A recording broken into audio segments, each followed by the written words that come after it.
This is the greatest story ever told. It's got everything: the Founding Fathers, the Freemasons, the Knights Templar, Nicolas Cage, and a big old treasure. Not to mention it's a rare movie in which Sean Bean isn't killed in the end. We know what you're wondering. How could you possibly do a historical accuracy review on a movie that's clearly fictional? 2 reasons. America is a free country, and we read the terms and conditions from YouTube. And as it turns out, as long as I don't offend anybody or call for violence, we can do whatever we want. And second, there is some truth to what's happening here. If I had to pick a third, it would be... I'm gonna steal the Declaration of Independence. I'm not saying there is a treasure map on the back of the Declaration of Independence. I'm saying that this movie is made from a love of true history that just wants to be fun, with a few cool history facts baked in.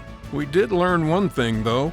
The National Archives do not think it's funny when you call to look at the back of the Declaration of Independence. Oh, and if you like this video, smash that subscribe button or hit the like button. We appreciate any support.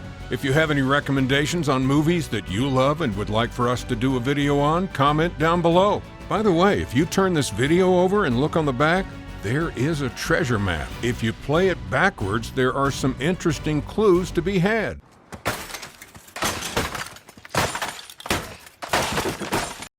The secret lies with Jon Voight.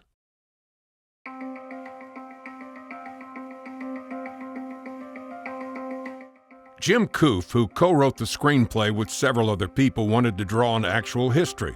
According to National Geographic, he tried to include as many references to U.S. history and use as many real locations as possible. But still, he admits, if we were laying it out as a true story, then I'd agree that we're taking too many liberties. National Treasure was produced by Jerry Bruckheimer, directed by John Turteltaub, and stars Nicolas Cage, Diane Kruger, and Sean Bean, Justin Bartha, Jon Voight, Harvey Keitel. It was a little bit of a surprise hit for Disney. On a budget of $100 million, it grossed $350 million during its '04 release. Critics hated it, but as it says in the Constitution, we the people loved it more than critics. In 2004, this guy said, instead of another Raiders of the Lost Ark, we get to watch Plunderers of a Lost Art.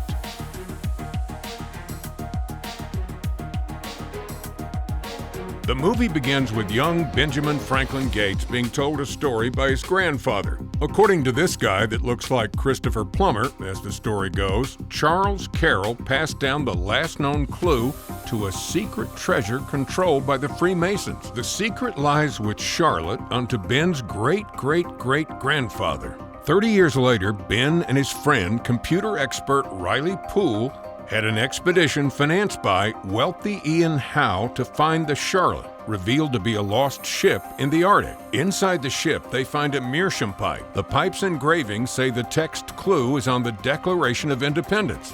When Ian reveals himself to be a crime boss and suggests stealing the Declaration, a fight ensues, and the group splits.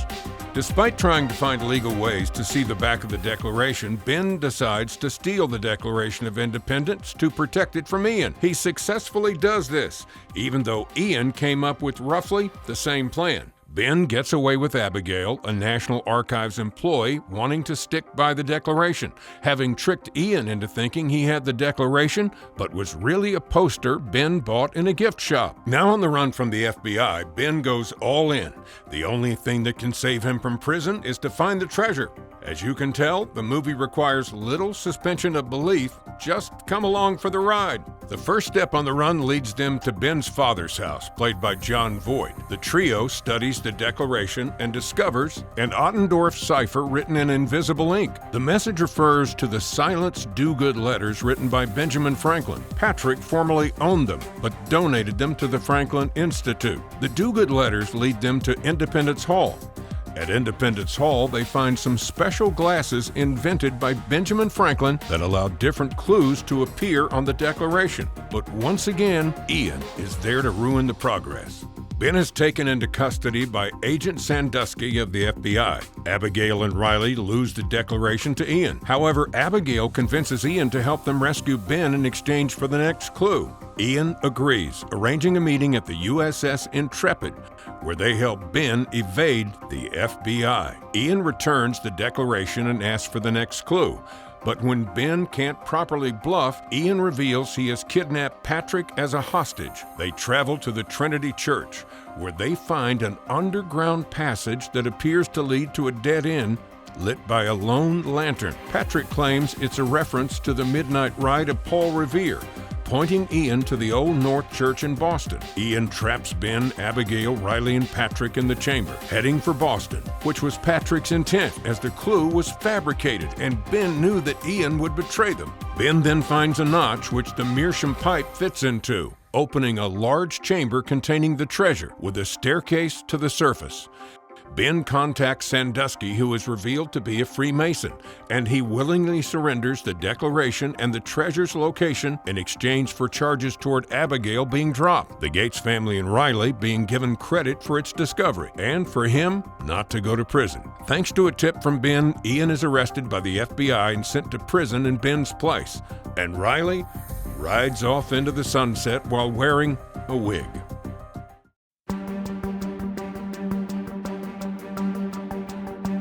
Let's start with the real history that the writers were able to draw from. Some of those facts include Charles Carroll was the last living signer. This is true. He was 40 when he signed it. George Washington, Benjamin Franklin, and Paul Revere were Masons, and several Masons signed the Declaration of Independence. Actually, 9 Masons in total signed the Declaration.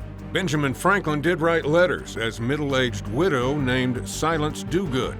He did this because his brother, who owned the printing press, wouldn't print anything he wrote because he was too young to be taken seriously. Silence even received a few marriage proposals by mail. Ah, the first American grift. Franklin did propose daylight savings time while in Paris. He purposed this to have more daylight time in Paris for, let's say, social reasons. The clue would be useless without more information, though. Depending on the time of the year, the sun would hit on the bricks differently. You would think anybody who was looking for the symbol on the bricks could have easily spotted it. On the back of the $100 bill, there's an etching of Independence Hall, and the time on the clock tower reads 2:22 or 4:10, depending on the year it was printed. The bills changed over time according to the Department of Treasury. Nothing was documented as to why these times were chosen. The first expansion of the crack in the Liberty Bell occurred on George Washington's birthday in 1846, and the Centennial Bell replaced the Liberty Bell in 1876. According to the National Park Service, the final expansion of the crack did occur in 1846, and the widening was an attempt to prevent further cracking and restore the bell's tone. However, this was in vain. During a celebration for Washington's birthday, it cracked to the point where it would never be fixed. The Charlotte was a real ship that disappeared in 1818, which was reported as lost off Newfoundland. The ship still had records indicating it was active, but that could have been for insurance purposes.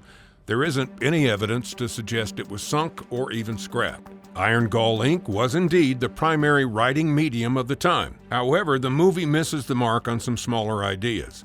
Abigail's inaugural pen collection is complete, and Ben gave her a pen she already has. The next clue they get on the Charlotte contains errors. It reads, "The legend writ, the stain effective, the key in silence undetected, 55 in iron pen, Mr. Matlack can't offend." First, there were 56 signers to the Declaration of Independence, not 55. However, the 56th signer signed in 1781, which would lead you to believe that the clues came early in the war. But the Charlotte was not built until 1784. It's a fact that Timothy Matlock was the scribe of the Declaration of Independence based on the handwriting. He did this under no official capacity. He was the scribe of many important documents to our nation's history, such as George Washington's commission as Commander-in-Chief pictured here. I think one of the best facts thrown in shows that Coof had good attention to detail. The fact that Broadway was called De Heer Street by the Dutch is a nice nod to New York history. Originally the Native American Trail, Dutch settlers renamed the route through Manhattan Island from south to north De Heer Straat, which means the Gentleman's Street. Much of modern-day Broadway follows these original roads. Many of these street maps from the original Dutch settlement are on display in museums in New York City. If you have any photos of these from your personal collection, please share in the comments below. I know you would have to link it somewhere, but I would love to see what you guys have. And finally, the one if by land, two if by sea is sort of a thing. It was popularized by a poem. The names Ben says are all wrong, although the plan explained by Ben was never enacted, and according to the Paul Revere Heritage Project, the original lantern that Revere used is lost to history, although this clue was supposed to be a ruse anyway.